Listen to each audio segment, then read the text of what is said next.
ایک غریب لڑکی نور مگر بہت خوبصورت تھی، ایک ویران حویلی میں کام کرتی تھی۔ اس حویلی میں ایک جن کئی سالوں سے کسی خوبصورت لڑکی کی تلاش میں تھا۔ جن نے نور کو دولت کا لالچ دیا، اس کی محبت میں سب کچھ بھول بیٹھا جو اس معصوم لڑکی کے ساتھ کیا۔ اسے سن کر آپ کی روح کانپ جائے گی۔ دوستو، آج ہم لے کر آئے ہیں نور آباد کی ایک ایسی کہانی جس میں محبت اور خوف دونوں کا امتحان ہے۔ غریبی، صبر، ماں کی دعا اور حویلی کا راز سب اس کہانی میں چھپا ہے۔ تو آئیے سنتے ہیں نور کی داستان۔ نور گاؤں کی ایک خوبصورت لڑکی تھی، چہرے پہ معصومیت، آنکھوں میں امید کی روشنی، لیکن حالات نے اس کی مسکراہٹ چھین لی تھی۔ بیمار ماں بستر پر پڑی رہتی تھی، گھر کی چھت ٹوٹی ہوئی تھی، خالی برتن اور روز کا سنگھرش، مگر نور نے کبھی شکوہ نہیں کی تھی۔ ہر صبح فجر کی اذان پر اٹھتی اور سجدے کرتی، قرآن پاک کی تلاوت کرتی۔ اس کی بس یہی ایک دعا ہوتی، یا اللہ میری ماں کو شفا دے اور ہمیں حلال روزی عطا فرما۔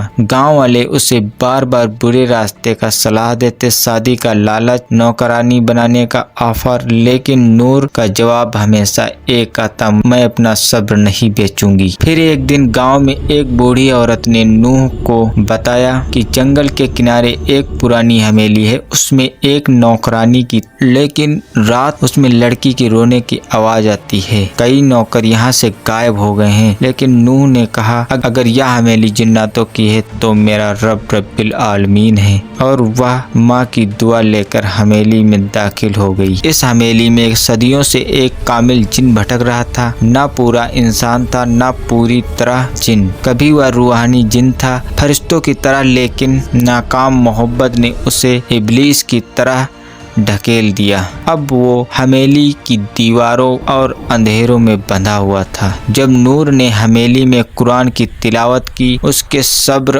اور ایمان نے کامل ٹوٹے ہوئے دل میں ایک عجیب سکون بھر دیا۔ وہ روز چھپ کر دیکھتا جب نور اپنی ماں کے لیے دعا کرتی۔ جب کامل کو نور سے محبت ہو گئی، مگر یہ محبت پاک نہیں تھی بلکہ صدیوں کی تنہائی کا جنون تھا۔ ایک رات جب نور کی ماں کی دوا کے لیے رو رہی تھی، اچانک الماری سے سونے کی تھیلی گری۔ نور سمجھ گئی، قرآن کی تلاوت شروع کر دی۔ اسی رات اسے سپنے میں آواز آئی، نور بس تیری ہاں چاہیے، تیرے لیے میں تیری ماں کے لیے کبھی کمی نہیں ہونے دوں گا۔ مگر نور نے سجدہ کیا اور کہا مجھے سہارا چاہیے رب کا، کسی جنات کا نہیں۔ کامل تلملا اٹھا لیکن نور نے سب کچھ ہٹا کر سورہ بقرہ کی تلاوت کی اور کہا میں اللہ کی بندی ہوں، کسی اور کی نہیں۔ یہ پہلا موقع تھا کہ کسی انسان نے کامل کو انکار کیا۔ گاؤں کے بزرگ حافظ ابراہیم کو اچانک احساس ہوا کہیں کوئی پاک روح مدد چاہتی ہے۔ وہ حویلی پہنچے تو نور کو قرآن کی تلاوت کے ذریعے جن سے لڑنے کے طریقہ بتایا۔ انہوں نے کہا یاد رکھو، اللہ پر بھروسہ رکھنے والے کبھی اکیلے نہیں ہوتے۔ دوسری طرف نور کی ماں فاطمہ بیوی اپنی بیٹی کی حفاظت کے لیے سجدے کرتی اور رب کے سامنے گڑ گڑا کر دعا کرتی۔ ان کی یہ دعا آسمانوں کو چیرتے ہوئے عرش تک پہنچی، اور اس رات کامل کو پہلی بار محسوس ہوا نور اکیلے نہیں ہے اور اس کی ماں کی دعاؤں کی ڈھال ہے اس کے ساتھ۔